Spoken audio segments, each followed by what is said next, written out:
समय पहले ढोलकपुर के जंगल में कालू अपनी सौतेली माँ के साथ रहता था। कालू अपनी पत्नी टुनटुनी और अपने बच्चों से बहुत प्यार करता था, लेकिन कालू की सौतेली माँ दोनों पति पत्नी से दिन भर काम करवाती और उन्हें भरपेट भोजन भी खाने को नहीं देती थी। टुनटुनी अक्सर अपना भोजन बच्चों को खिला देती और खुद भूखी रह जाती। एक दिन कालू घर पर आराम कर रहा था। उसे आराम करते समय सुंदरी कौवी देख लेती है और उस पर चिल्लाने लगती है। अरे कालू, ये क्या? ये कोई आराम करने का समय है? चल जा, जाकर खेत में गन्ने की रखवाली कर, वरना कोई गन्ने चुरा कर ले जाएगा। माँ जी, कालू जी तो अभी अभी खेत से ही आए हैं। इन्होंने सारे गन्ने के खेत में पानी डाला है, बहुत थक गए हैं। इन्हें थोड़ा आराम कर लेने दीजिए। तब तक आप लोग कमेंट में बताएं 69 - 59 कितने होते हैं। तू अपना काम छोड़कर यहाँ क्या करने आई है? जा जाकर अपना काम कर। पति पर बहुत प्यार आ रहा है, इसकी तरफदारी करने की तुम्हें कोई जरूरत नहीं। ये काम करेगा तभी तो तुम लोगों को भरपेट भोजन मिलेगा। टुनटुनी, तुम माँ से बहस मत करो, जाओ जाकर अपना काम करो, मैं खेत पर जा रहा हूँ। अरे थोड़ा रुकिए तो, भोजन करके जाइए। सुबह से ही खाली पेट आप काम कर रहे थे। नहीं टुनटुनी, माँ की बातों से ही मेरा पेट भर गया है। कालू कौवा खेत की रखवाली करने चला जाता है। थोड़ी देर बाद टुनटुनी भोजन लेकर खेत पर जाती है। तू यहाँ भोजन लेकर क्यों चली आई? मैंने एक बार कह दिया ना, मुझे भूख नहीं है, तो फिर क्यों बार बार मेरे पीछे पड़ी हो खाने के लिए? ले जाओ यहाँ से ये भोजन। सुबह से अनाज का एक दाना आपके पेट में नहीं गया है। इस तरह गुस्सा करके भोजन नहीं करोगे तो बीमार पड़ जाओगे, और अगर तुम बीमार पड़ गई तो अकेली में क्या करूँगी? माँ जी तो दवा के पैसे भी नहीं देंगी। अगर तुम्हें कुछ हो गया तो मेरा बच्चों का क्या होगा? अपनी पत्नी की बातों को सुनकर कालू कौवे की आंखों से आंसू बहने लगते हैं। वो भोजन कर लेता है। फिर टुनटुनी वापस घर आ जाती है और कालू कौवा गन्ने के पेड़ की छांव में थोड़ा आराम करने लगता है।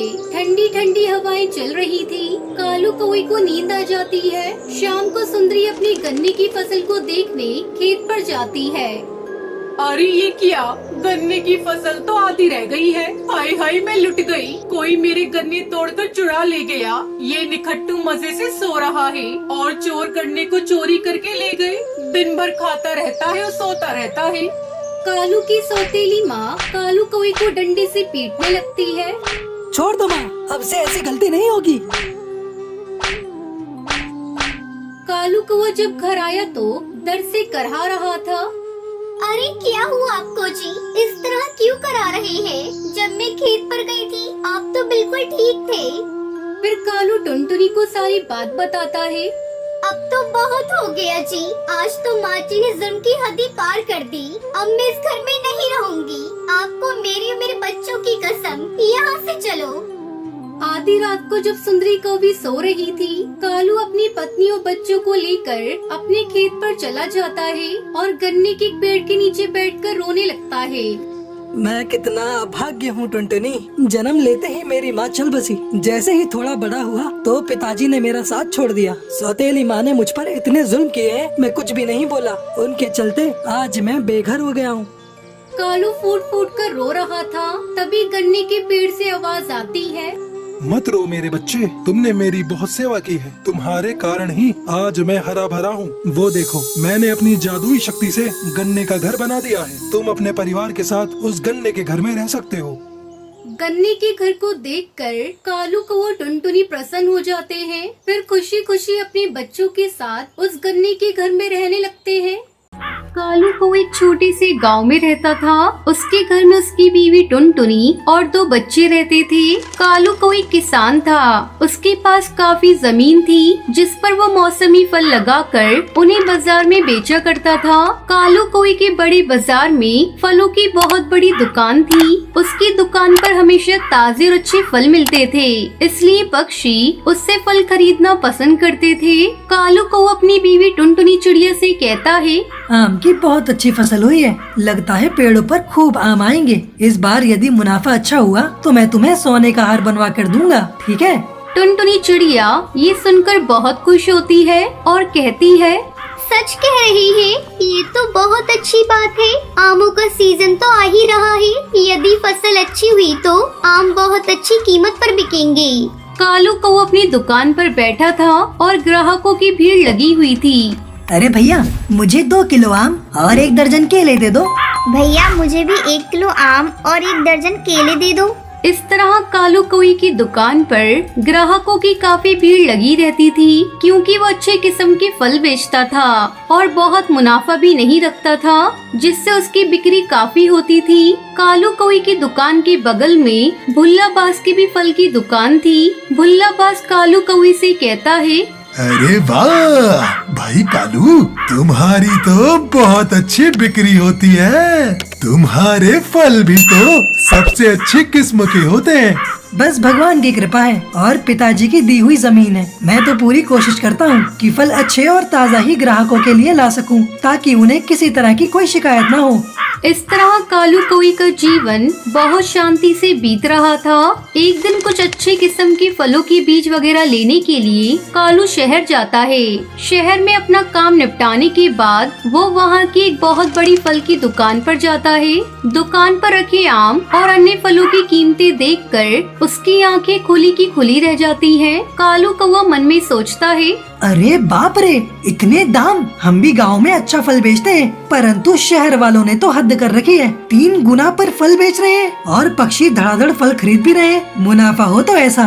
कालू कौवा अपने गांव वापस आ जाता है और अपने घर आकर अपनी बीवी को बताता है कि किस तरह शहर में 3 गुना दाम पर फल बिक रहे हैं। ये सब सुनकर उसकी बीवी टुनटुनी चिड़िया कहती है, अरे हमें शहर वालों से क्या लेना देना, उनके तो अलग ही रंग ढंग है। वहाँ कमाई भी तो पक्षियों की खूब है, तो ऐसे ही उड़ाएंगे ना, पर हम तो यही खुश हैं।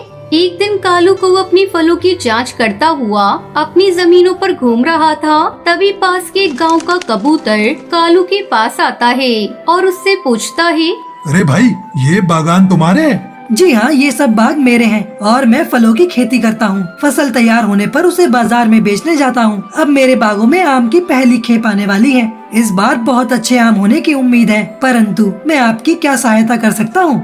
देखो भैया, तुम कितनी मेहनत करते हो। दिन रात एक करके तुम फलों की पैदावार करते हो, फिर उन्हें ले जाकर बाजार में बेचते हो।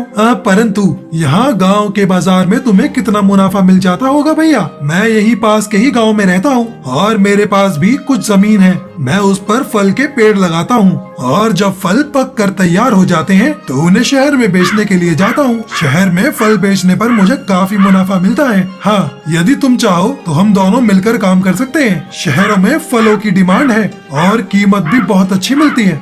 जी भला, मुझे क्या आपत्ति हो सकती है। यदि मुझे मेरी फसल के अच्छे दाम मिलेंगे, आप कल घर आ जाइए, वहीं बैठकर सब बात फाइनल कर लेंगे। मैं अपने घर में भी विचार विमर्श कर लूँगा।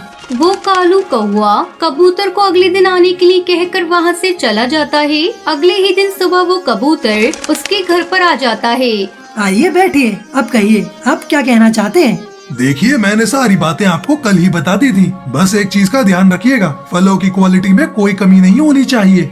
जी जी, क्वालिटी की तो आप चिंता ही ना करें। मेरी जमीन के फल पूरे गांव में तो क्या, आसपास के गांव में भी मशहूर हैं। मेरे बाग के जो फल हैं, वैसी क्वालिटी के फल आपको दूर दूर तक यहाँ नहीं मिलेंगे। कालू कौवा उस कबूतर के साथ मिलकर शहर में फल बेचने का काम शुरू कर देता है।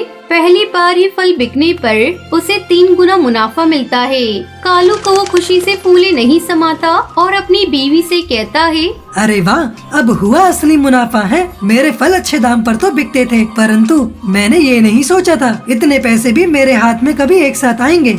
कालू कौवा इस तरह अपने फलों को उस कबूतर के साथ मिलकर बेचता रहता है। कालू कौवे के मन में पैसा आने के साथ साथ लालच भी आ जाता है। उसे इतना मुनाफा मिलता है, परंतु उसका लालच बढ़ता जाता है। वो सोच में पड़ जाता है कि किस तरह वो अपने फलों की मात्रा बढ़ा पाए और जल्दी जल्दी नई खेप आ जाए। अधिक से अधिक पैसे कमाने के लालच में वो शहर जाकर फसल जल्दी पकाने और उसका साइज बड़ा करने के लिए केमिकल ले आता है और वो मन ही मन सोचता है, यदि मैंने केमिकल का प्रयोग कर लिया तो मेरी फसल जल्दी पक जाएगी, और यदि जल्दी फल पक जाएंगे और बड़े साइज के होंगे तो मेरा मुनाफा भी दुगना हो जाएगा। जब सभी लोग ऐसा काम कर रहे हैं तो मैं क्यों ना करूं भाई।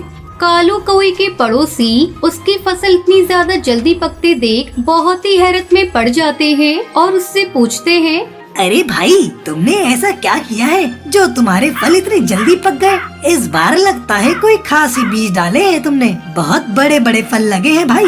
कालू कौवा उनकी बात को टालता हुआ कहता है, अरे भाई, मैं शहर से बहुत अच्छे किस्म के बीज लाया था जो काफी महंगे थे, इसलिए फसल अच्छी हुई है। शहर के पक्षियों को अच्छी क्वालिटी के फल पसंद हैं। गांव की तरह वहाँ पर कुछ भी नहीं बिक जाता।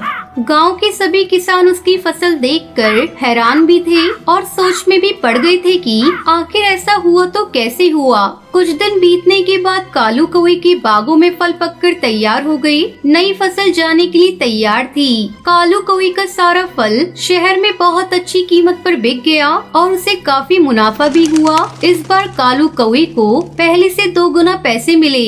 कालू कौवा बहुत ही खुश था। 2-3 दिन बीत जाने के बाद वो कबूतर कालू कौवे के घर आता है और उससे कहता है, तुमने ये क्या किया है? तुम्हारा अच्छा भला काम चल रहा था। अपने फलों के साथ मैंने तुम्हारे फल जिस दुकान पर सप्लाई की है, सभी जगह से तुम्हारे फलों की शिकायत आई है। मैंने तुम्हें पहले ही समझाया था भैया कि फलों की क्वालिटी अच्छी होनी चाहिए, तभी उसके मनचाहे दाम मिलेंगे और डिमांड भी आएगी। परंतु तुमने लालच में आकर जल्दी फल पकाने के चक्कर में उन पर केमिकल का प्रयोग किया है, जिससे फल बड़े साइज के और जल्दी पक गए। तुमने लालच में आकर ऐसा कर तो लिया, परंतु तुम्हें सोचना चाहिए था कि इस बात का खुलासा तो हो ही जाएगा। सभी दुकानों से तुम्हारे यहाँ के फल वापस आ गए हैं। अब तुम्हें उन सभी फलों के कोई पैसे नहीं मिलेंगे। तुम्हें अच्छा भला मुनाफा मिल रहा था, परंतु लालच में आकर तुमने सारा काम खराब कर दिया भैया। आज के बाद मैं तुम्हारे साथ काम नहीं करूँगा, क्योंकि इससे मेरी इज्जत भी मार्केट में कम हो जाएगी। हाँ, गांव में ये बात आग की तरह फैल जाती है कि कालू कौवे ने अपनी फलों पर केमिकल का प्रयोग किया